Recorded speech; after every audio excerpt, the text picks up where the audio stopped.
Hi, I'm Michelle Olivier, and you're listening to Hey, I Want Your Job, the podcast that looks at amazing jobs and what it takes to get them.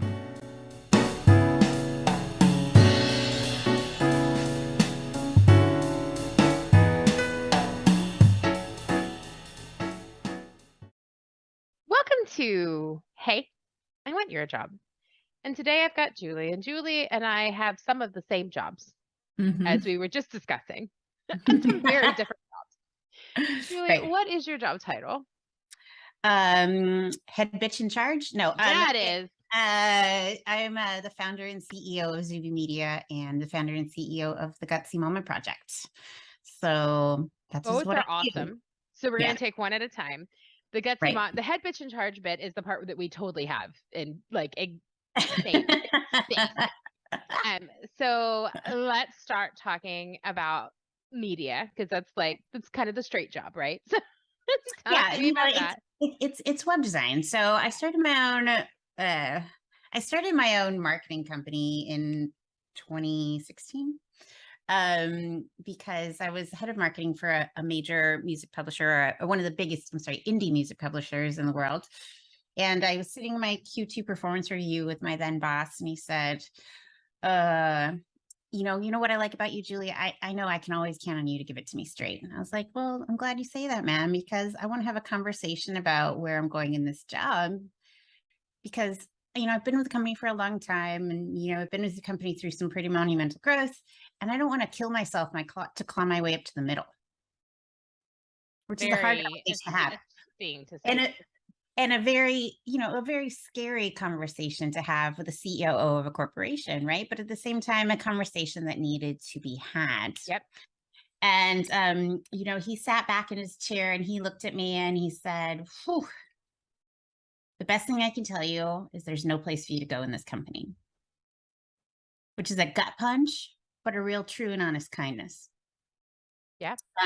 Because I would have stayed. It was a comfortable job. I liked the job that I did. I really liked the people I worked with. I was working in the music business, so I got a lot of the perks of being in the music business and things like that. So it was, a dream job for a lot of people, because there's not a lot of gigs in the music business. Sure. But at the same time, I, being me and wanting to turn my life into something that I really wanted, and wanting to grow in a company and wanting to have the big title, the HBIC title, right? CMO in most cases, but let's go with, HBIC. That's great. CEO, wanting to move up in a company and grow in a company and have some place to go. I started looking for other jobs. And so I went looking, and I interviewed, and I got offered other jobs, and they were lateral moves or moves to smaller, or just moves that didn't mean I was going to get where I need to be. So when I really went looking, I realized the company that I wanted to work for didn't exist. So I'm going to start it. So I started my company then. And at the time I was younger. I didn't have kids. I wasn't married, so I bought into I was younger. Oh, those are the days, eh? Girl, preach. Absolutely. All of this is so just speaks to my heart and my experience. Keep going. So, I bought into the idea of the hustle because, back then the Facebook ads were like the bro marketing and those kinds of things. So I bought into the idea of the hustle. I was working 1,000,000 trillion hours, and it didn't matter, I had time, right? And I did all right. I did fine. I got to the point where I kept, a couple of people employed. So I had staff. And I was just doing like a little bit of everything. You needed it, I would find a way to do it for you. You need this, you need that, you need social media, you need this, you need that. I have someone who can do that for you. And I hustled. And then in 2017, I had a baby, and she's beautiful and she's perfect and she's amazing. But I couldn't hustle anymore, because I realized that I had to be back at my desk 6 days postpartum, because I didn't have any way of not doing that. And then a few months in, I was leaving a meeting with a client who I did not like, but whose money I liked. And I missed my daughter rolling over for the first time. Oh. And it was a big one. That's like a firsty first. And I missed it. My mom sent me the video, and that was my first true and honest taste of real honest mommy guilt. Mm-hmm. Like I needed to be there and I wasn't, and I missed it. And this thing was horrible. And I felt terrible. And I cried and cried and cried and cried in my hot Tennessee car in the middle of summer where it's 8 million degrees. And so a few months later, my husband and I made the choice for me to be stay-at-home mom. And I'm very fortunate that I had that ability. So I tried the stay-at-home mom thing. I shuttered my company. I gave my employees some severance, shuttered the company. And I'm like, I'm going to do the stay-at-home mom thing. This is the dream for so many people. I'm going to do it. And then a few months, and it was great at first, but then you get into that routine, like wake up, feed, nap, bath, night time. And I got into that routine. And then a few months in, I realized there are whole groups of people who didn't know my name. I was Roxy's mom. I was Jeff's wife. I wasn't Julie anymore. If I wasn't Julie Moe, badass CEO, who was I anymore? You're talking to someone who had been working since she was 16 years old. And all of a sudden, none of the money that was in our bank account came from my work or my labor. And it was this incredible other side of mommy guilt because I felt guilty for being able to do this thing and not being happy in it. And this wasn't that I didn't love my daughter or love spending time with her. I loved that. But I felt guilty. My mommy guilt had become mommy money guilt. And I didn't like that either. And then one day I got a call from someone, an acquaintance, and he said, "Hey, Julie." I was like, "Hey, what's up, man?" And we're in the South. So he's like, "Hey, I hear y'all are doing something with websites over there. And I need a couple of these artist websites built. And we kind of like look at these Squarespace websites. Can you help me with that?" I was like, "Yeah, man, what you need? I got you." Never built a Squarespace website before, but I know I could handle it. I know I wanted the challenge. My brain needed the challenge. I could not take any more cocoa melon. Like my brain needed the challenge and my bank account wanted the money. So I said I would do it, and I've never looked back. Literally one call changed my life because I started building Squarespace websites, and I realized why I love web design. There's lots of reasons. One, I get to be creative. It's constantly a challenge because I'm constantly figuring out ways to level up everything that I do. There is a lead time on everything I do. No one's going to call me and be like, "Julie, I need a website tomorrow. I need it this afternoon. I need a website in 15 minutes. There's a lead time. You can set your schedule to like, I can build this website between September 1st and September 14th, or this is when you can schedule those things out. People value it. They know that regardless of how easy Squarespace tells you it is to build a website, it's a lie. It is not that easy. You still need someone who knows what they're doing to help you make it right and to do all of the other 18 million things, the SEO and the copywriting and the making sure your images are the right sizes and all of these things. So it is a service that people value. And at the end of the day, I get to build something and put something out into the universe that wasn't there before. I get to point to something and say, "See this beautiful thing? It is there because I did that work. And see this beautiful thing that's helping this business or this artist or whomever grow their career, grow their income. They're doing that because of me. Like I get to genuinely help people. And it is an amazing and very enjoyable thing to do, to get that email that's like, "I love this. Thank you so much."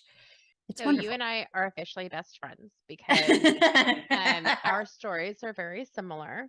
So I did not bother to have the "where is the headspace for me" at this company conversation because I already knew. But I was director of talent act for the YMCA, and then I got pregnant. And it was a geriatric pregnancy, which is every woman's favorite thing to be told. Same. And they and I was like, right, I'm going to cut back. I'm going to hire an assistant. Going to be fine. And I told my assistant, I was like, "Here's the deal. You're going to drive me to the hospital when my water breaks, and then I will dictate to you from there what you're going to be doing." And she was like, "Control freak. Cool. And then Mother Nature and my husband had other plans. They were like, if this was going to work as a pregnancy, you are not going to do that. You're going to have to actually stay home. And then I, like you, tried to be a stay-at-home mom. Mhm. And I had slightly different challenges. One was the same. So I felt very much like I was a taker, and I didn't like that. Like I felt like I had Same. to ask permission to get my nails done or to go have lunch with a girlfriend because I was Right. taking from the family coffers and not bringing in, which my husband Right. was like, you made a baby. You made a Yeah. whole human. We're good. But, Right. I had to think about it. So there was that. And then the other one, and I don't know, maybe this is just I'm crazy. One of the things I love about recruitment is that it's very number driven. I can Right. prove on paper with numbers that I am a hell of a recruiter.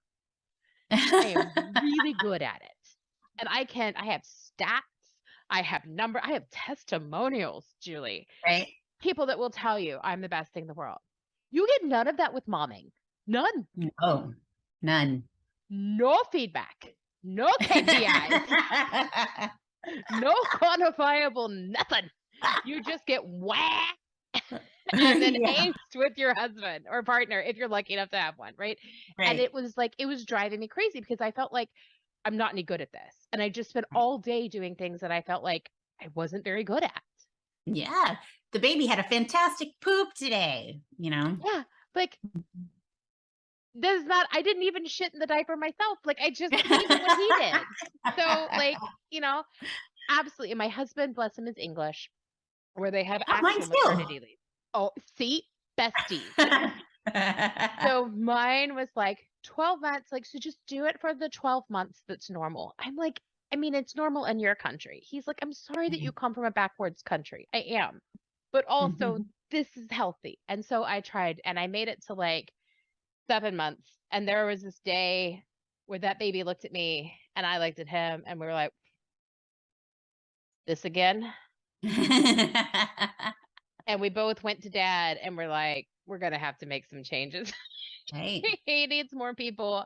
I need grown-ups. I need to be me. And so I Yeah. started like in slow ways back to work. And then I finally, like, I was working for somebody else and was like, oh, I forgot. I hate working for people I don't think are competent. No, this isn't going to work. So I Right. started my own company and here I am.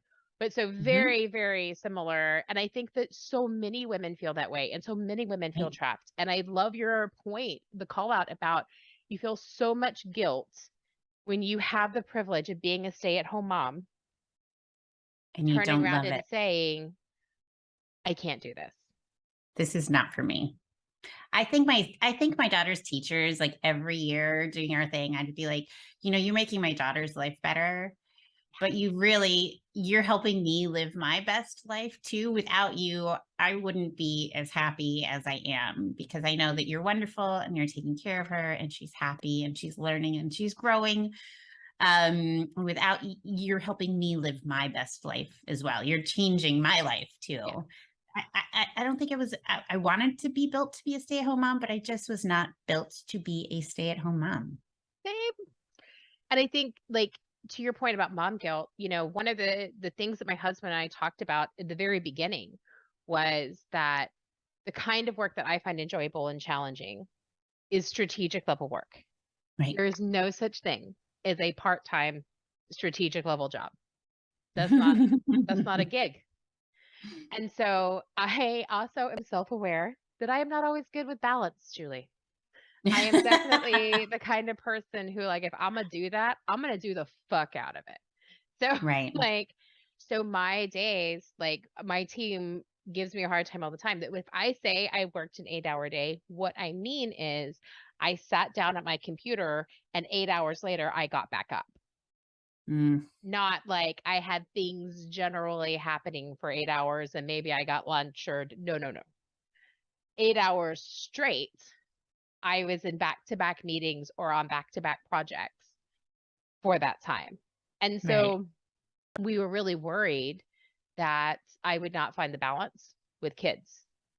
Mhm. And I was like, I don't ever want to, they should always come first. Always. Right. And I'm not going to lie. I've had to remind myself and be reminded of others that promise that I made to all parties involved a couple of times. Yeah. For the first time ever at my oldest 5th year doctor's appointment, go check to make sure legs haven't fallen off or anything kind of deal. Right. That was the first one I did not take the child to.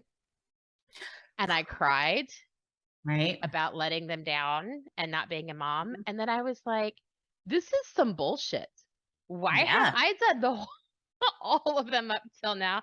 It's as much his kid as mine. And my inner feminist rose up and called BS on the situation, but it's hard. Like, we're programmed that way. And that's exactly what you're saying. And so I 1,000% feel everything you just said. It's like at my daughter's birthday parties, I always put no gifts, no gifts needed. Thank you. One, because my daughter doesn't need 27 new little things coming into my home. But two, it's because that shit always falls on the moms. Like, let's add one more thing. Not only do they have to remember that the party is happening, but they also have to remember to stop and get a gift and wrap it and a card and all these things. Dads don't do that. I have a gift pile for those moms who require gifts. Like, I buy things on Amazon. They sit in a box. They come wrapped. I grab it and I throw it in the thing. Perfect. I love that. And I steal that idea. But I'm exactly the same. And I also have people inevitably, as you know, you say don't give gifts, they still get gifts. Yes, absolutely. But I absolutely never do the opening gift at the party thing, because I just feel like all that does is shame. So one kid is able to buy you like a $200 toy and everybody's like, oh my God. And then other kids' mom could afford a card, either afford from a monetary perspective or from a time perspective. Yep. Cool. 100%. I don't want that kid to feel bad. That seems like a dick move. Why are we trying to shame kids because of, So no, you and I, again, we are very good friends already, Julie. I feel like 100%. This is it. Yeah. I'm just going to text the woman that thinks she currently is my best friend and let her know we're going to have a reassignment. Sorry, you have been replaced. She lives in Nashville. I'm going to visit next week. Sorry. It'll be fine. Yeah.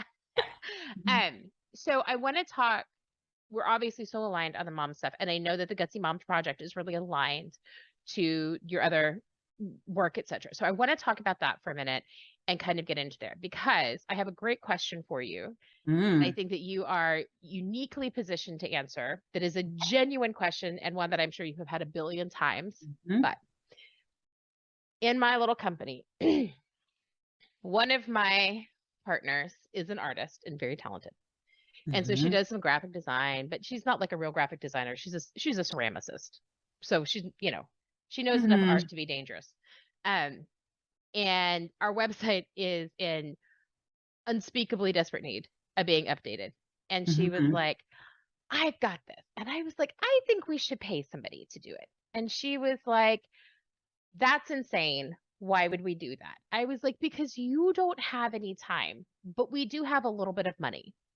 And for what we need, it is like a couple grand and we can get this done. And she's like, that's ridiculous. We would have to write all of the copy and everything anyway. So because we'd have to create all of the content, it just doesn't make any sense. It would take just as long for that. And then we still wouldn't like what they did. I love your face. I'm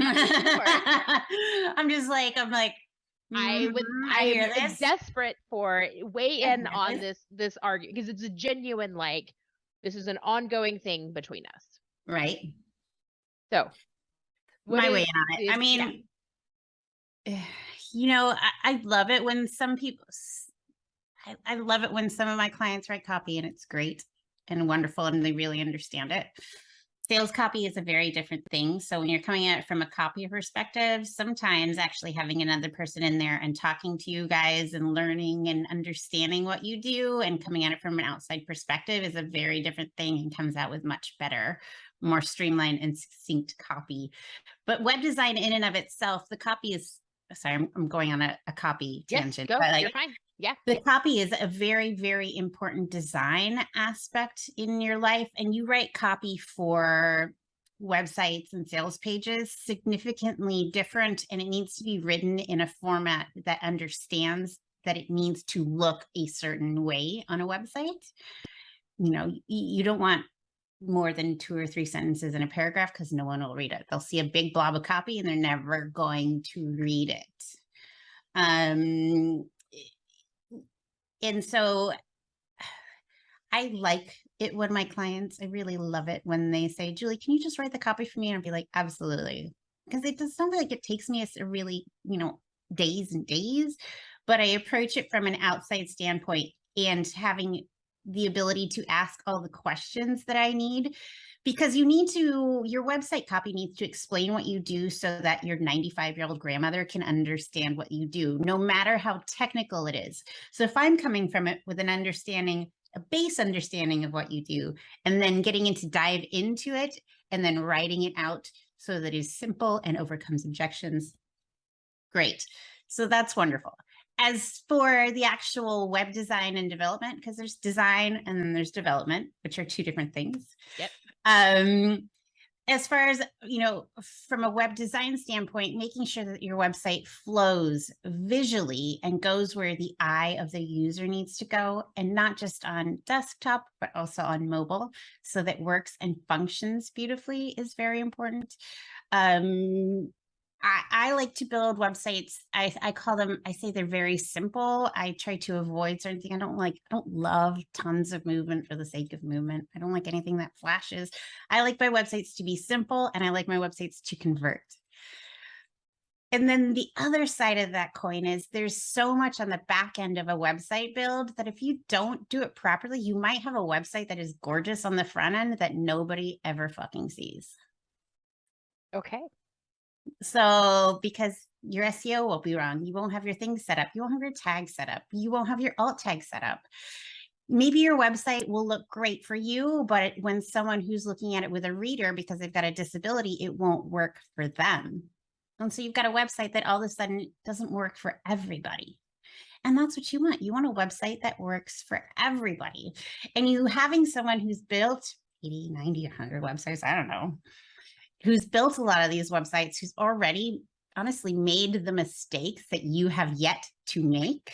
Oh, you underestimate our ability to make some mistakes very quickly, Julie, but okay. So when you have someone who's either A, like me, who's made the mistakes, or B, someone like one of my Gutsy mamas who has me, who's already made the mistakes, who can come in, who looks over their websites, who logs in and I would change this, let's do this, let's take a look at that. Make sure you've done this. Here's the checklist for this. So when you make those mistakes, but there's so much more that goes into your website than just how it looks in the end and in the back end and in your SEO and in your alt tags and how you name your images and how you size your images and all of these things that it really winds up being worth it. And when I send my final invoice, like that's my piece of advice for anyone who's any sort of service-based industry. When you send your final invoice, you list out everything that you did. And then they go, oh, I'm really happy to pay this invoice for you. Because I didn't want to do any of that stuff. Because they think, oh, well, I can just go into Squarespace. I mean, I build websites very quickly once I do the 18 million things that I need to do before I start building your website. And then I launch websites really quickly after I do the 18 million things I need to do after you finally approve your invoice, after you finally approve the design. So and pay the invoice, because that's also important. Yes, none of this is for free. This is not a I charity. love it. I love it when people pay my invoices. I mean, when I think about my ideal clients, when I reverse engineer my ideal clients, one of the things I have is they pay invoices quickly. Yeah, has credit card, will use.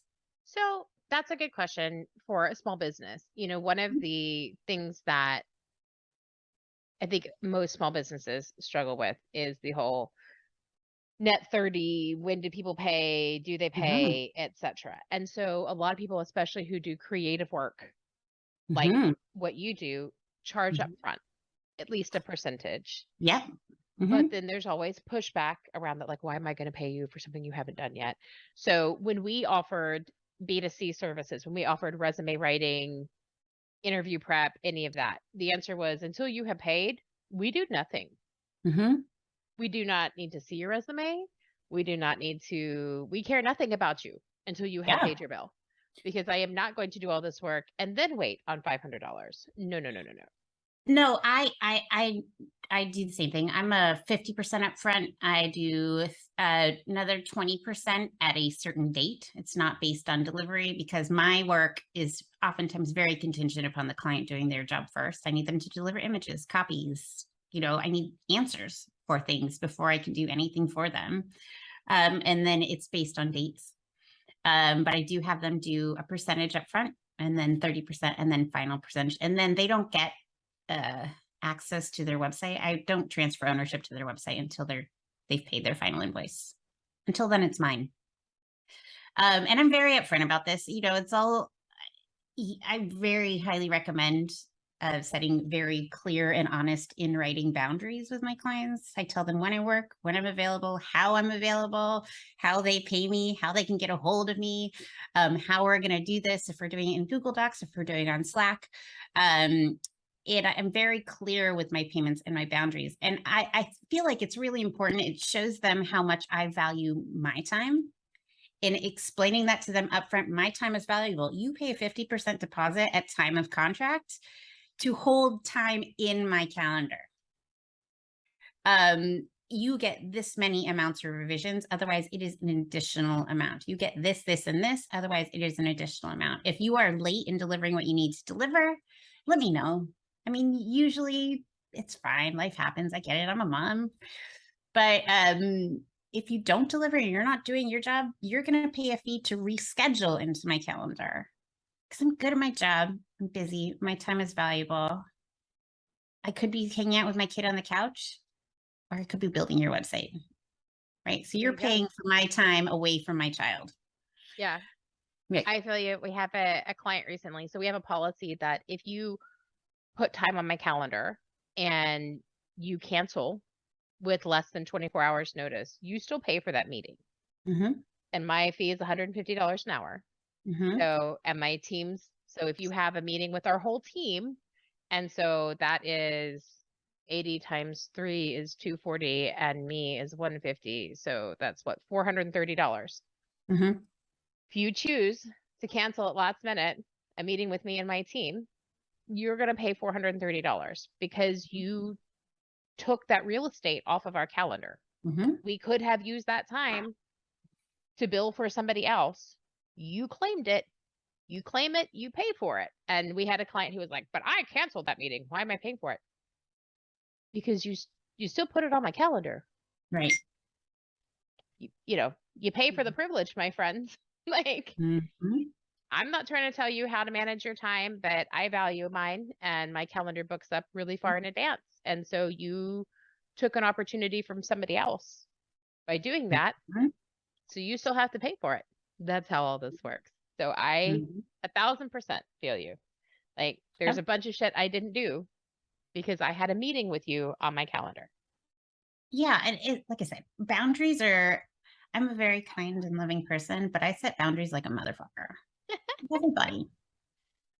Because you have to. With people in my life, yes, I can do that. I can't do that for you right now. I'm sorry. I appreciate, certain people texting me all through the day, but I'm like, I can't do this right now. I'm right in the middle of a very hardcore face down into my computer workday right now. So I can't deal with this right now, so I do that with everyone, and it's changed my life. In my personal life, it's changed my life. In my professional life, it's changed my life. And I'm a big advocate, especially with the moms that I coach. Like, I'm a very big advocate for setting real, true, and honest boundaries. And a lot of them coming from, 9 to 5 jobs. And because let's be honest, 9 to 5 jobs aren't 9 to 5 jobs, right? Everyone has a phone. Everyone gets emails. Everyone gets things. I do not answer emails after hours. It can wait. If you send me an email at 4:00 on a Friday, I will respond to you on Monday. Yep. It's not an emergency, right? Same. I tell all my clients, I do not have Slack on my phone. Yeah. If you Slack me at 4:30 on a Friday, I will not get that Slack until Monday. I love what I do. What I do is important. It is not, however, saving lives. Nobody will die because I did not reply to your Slack. Yeah. in 24 hours. Like you're going to You be fine. needing to update something on your website. You probably knew about it. Yeah. Well, And mine's B, recruiting, and so that does move a little yeah, faster sometimes. So yeah. like I I mean, for get that, but me, yeah. there are no website emergencies. And if it is, like, Squarespace is down, the website's down, well, there's not a lot I can do about that. Right? It's like, I don't know, Okay. did you think like, "Oh, well now, hang on, let me hit my button." Yeah. That fixes all of Squarespace. Yes, I obviously have that control. It's gonna be great. So, Why not? yeah. So do you only work with Squarespace? Do you also do other like Wix or I other mean, kinds of ones? I can build in anything. I've built I Kartra figured, and but ClickFunnels and things like that. As a general, I'm a Squarespace designer. That is my jam. I'm good at it. I've niched into it. That's what I teach in the Gutsy Mom project. I show moms how to build it in Squarespace, because that's really how I came up. Like I said, I went through that period where I was like, I will work with anyone, whatever you need, I will do it and I will build it. And I went through that period, and then I Mhm. realized I don't wanna. I love Yeah. Squarespace. Squarespace is my jam. I Yep. get it. I love the customer service. I love so many things about it. And, is it perfect?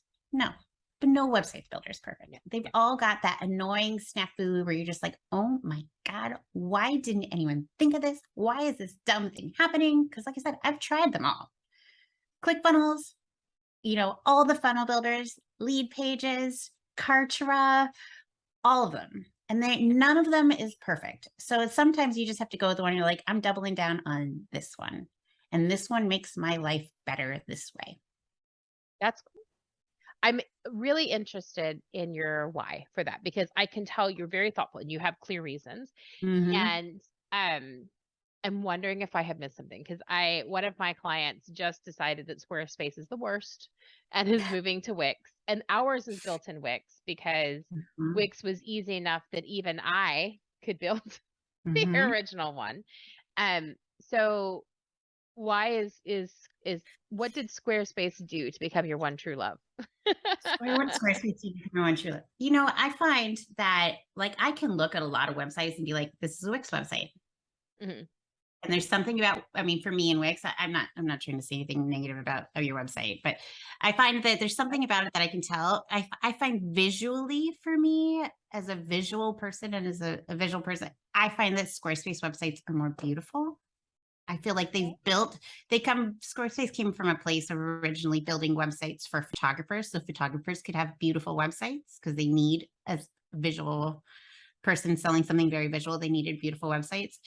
So I tend to go with Squarespace because I find them to be very beautiful. And since I started, I kind of lucked into Squarespace in all fairness. Mhm. But there's a lovely community of people who will help you and answer questions. And so there's like a whole Squarespace community. I've had wonderful luck with their customer service. And not always, I have helped a few Wix people out, not always the same for me. So, like, I have wonderful luck with their customer service and being very, very helpful. I was abroad and I got logging in from a new place and I couldn't get into my account. And my special password was written down in a very safe place at home on my desk. And they really, truly helped me get into my account, you know. So, just things like that. And like I said, I've doubled down on it because I like where they're going and I like what they're doing. So I will continue as it is. And I also find it's easy enough for someone who's never built a website, which is where I started, to go from zero to a beautiful website in a very short amount of time. And it's easy for me to teach in that way. Like, here, add this right here. And now you can have a beautiful website. So it's easy for me to go, it's easy for the moms in my course to go from zero to website very, very quickly.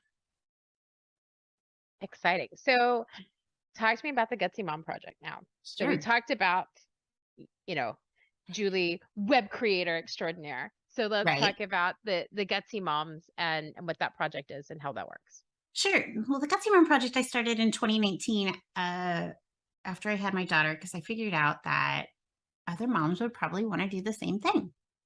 Other moms want to work from home. Other moms want to set schedules. Other moms want to do big projects. Other moms want to have jobs they're respected for doing. Want to create something and put it out good to the world and help people. So I was like, okay, other moms want to do this. I'm going to start the Gutsy Mama Project.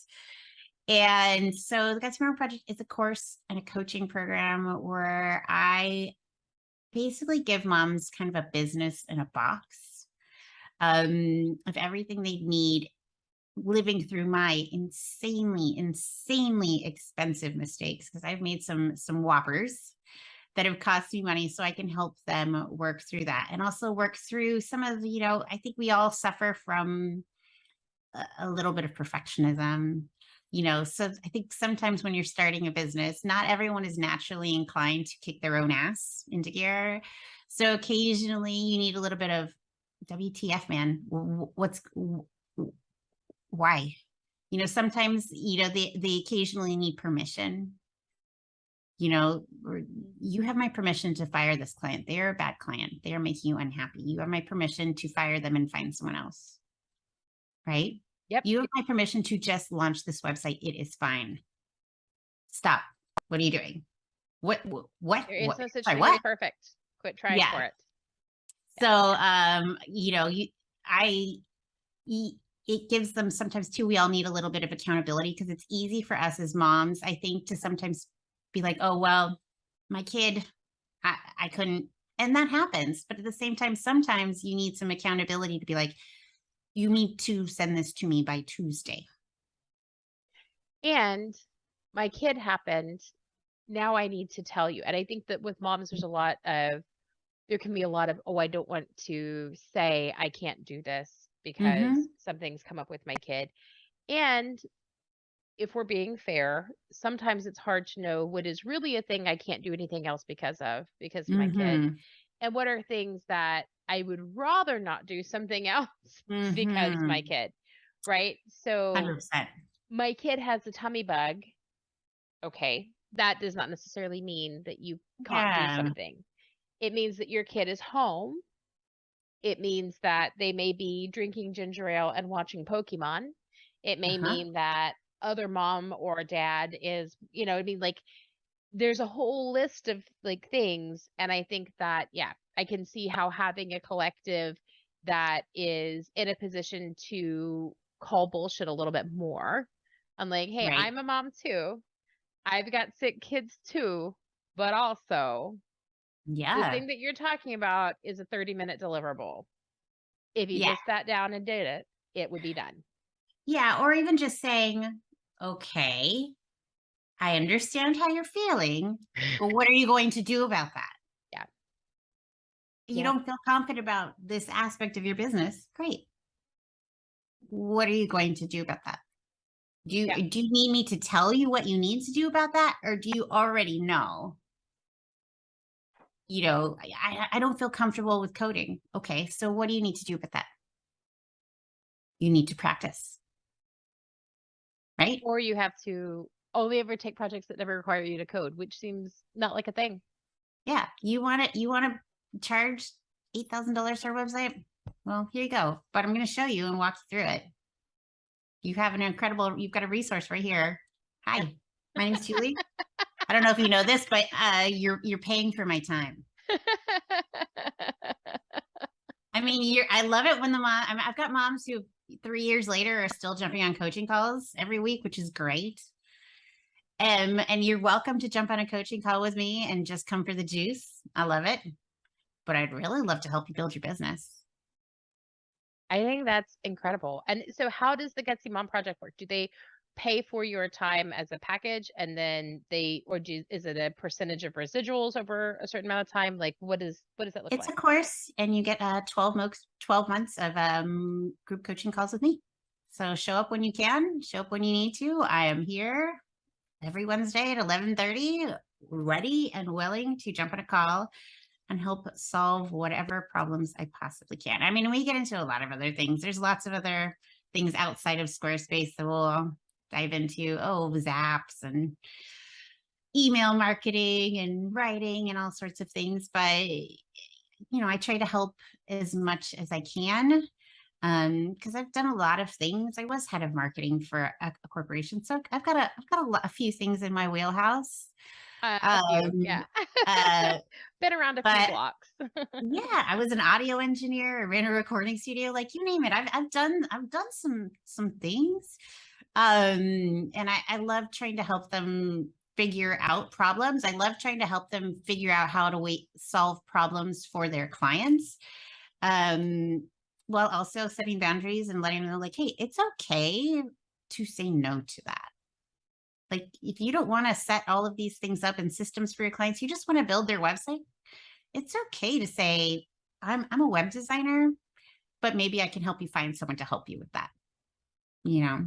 So talk to me about how they then find work from the Gutsy Mom Project. Do they, because there's so many places out there, Upwork, Thumbtack, all of those kind of Mm, groups that are where people go sometimes to look for web design help.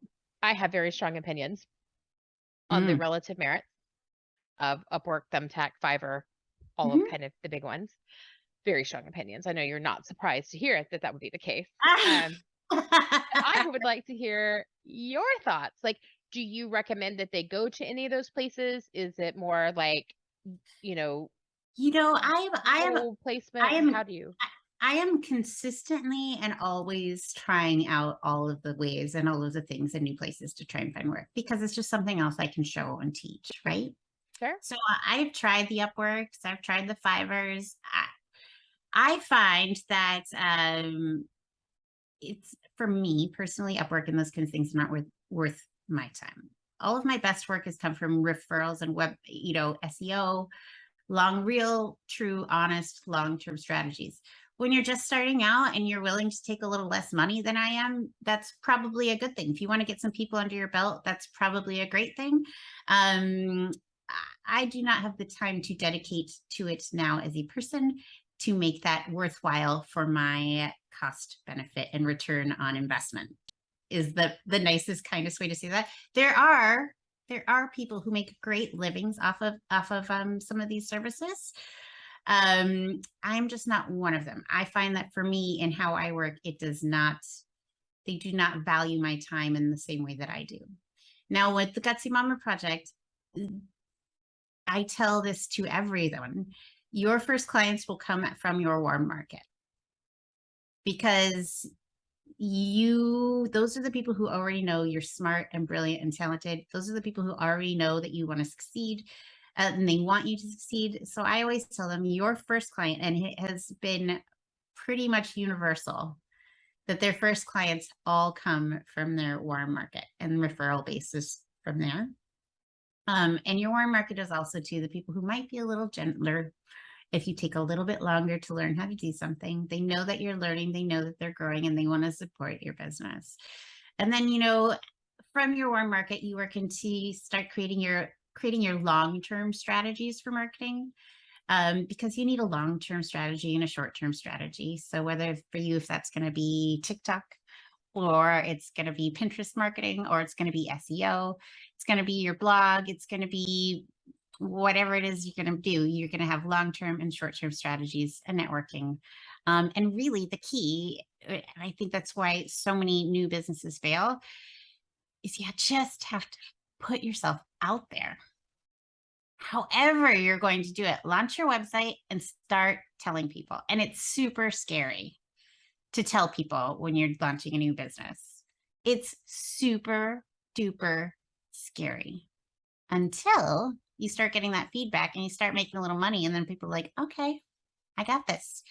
But See, it's super duper scary. I don't even like it then because the running joke in our company is that I have a hard time believing that any of it's real. Like I treat all of it like it's monopoly money. Like, Uh, oh, we have money in the bank. That's fascinating.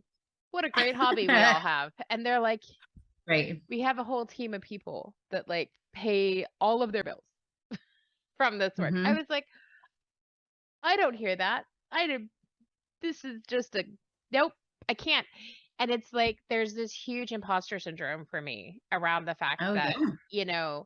I have a my business coach informs me that I am a very successful business. I don't feel that way. Like, I'm not walking around making it rain, like driving a Lambo. Like, you know what I mean? Like, I just like I have some extra money to buy my kids clothes, and I bought some bougie chocolate as a like, you know what I mean? Like, it's not Right.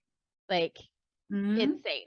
So I know I struggle with that kind of imposter syndrome about like, it was fine when it was, oh, my wife has this little company that, writes resumes and that sort of thing.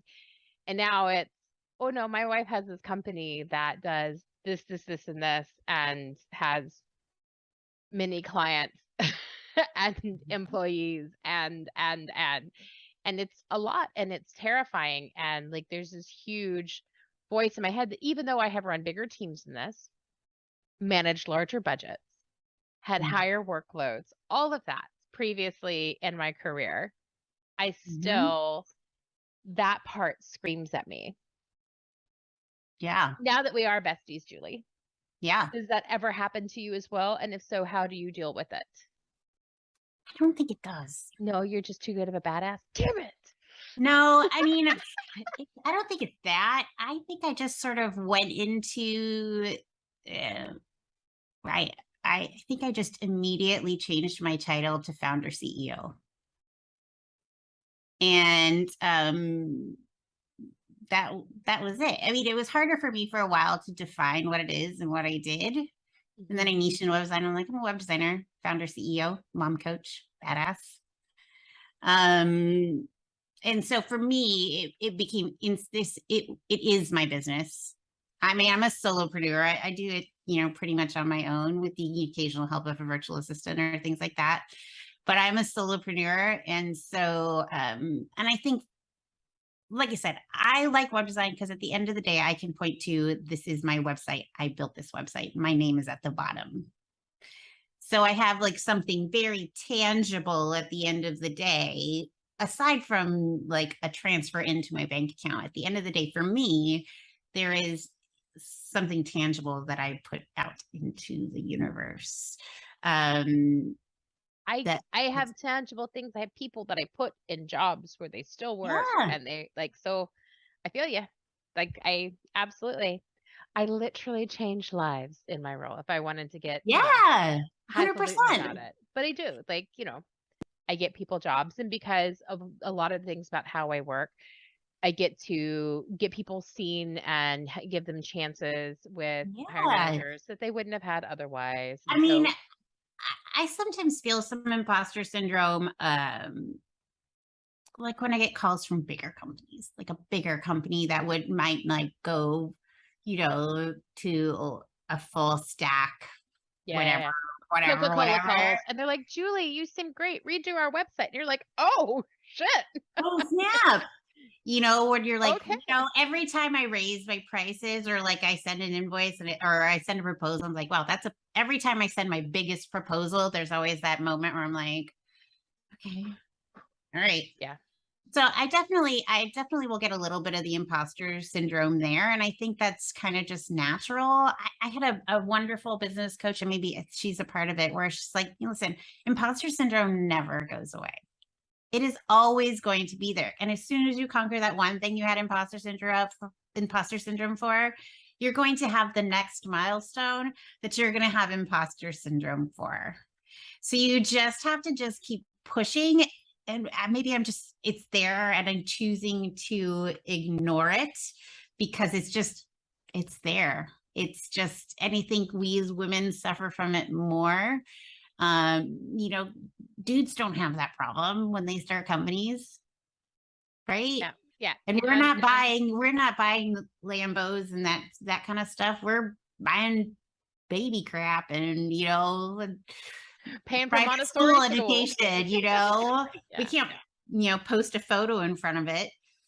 So look at all this formula, look at these awesome organic diapers. So it's just a different thing that we as women suffer from more. And I think I just on her advice, her name is Natty Topoff, she's amazing.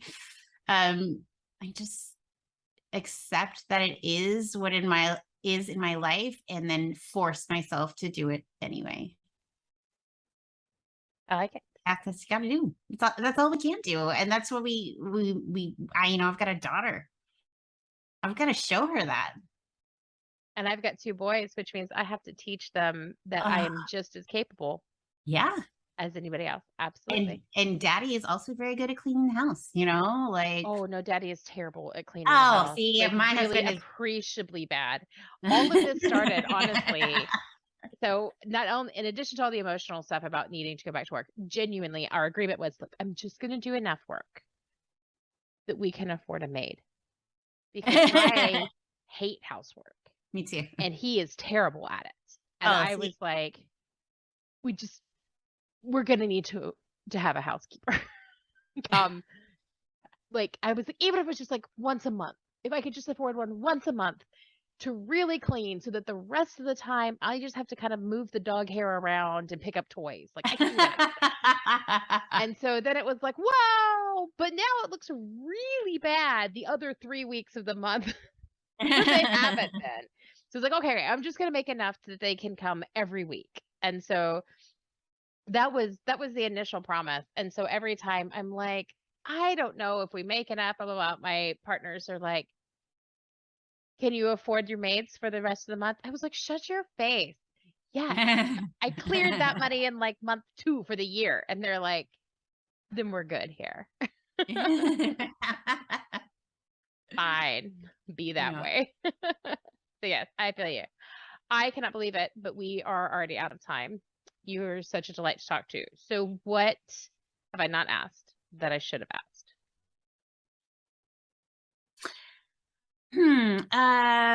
Well, I think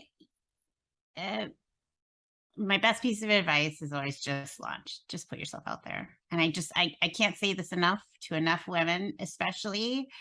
Whatever is big and scary and hairy and gnarly to you is probably the exactly thing you should be doing right now in this moment to make yourself happy. So just do it.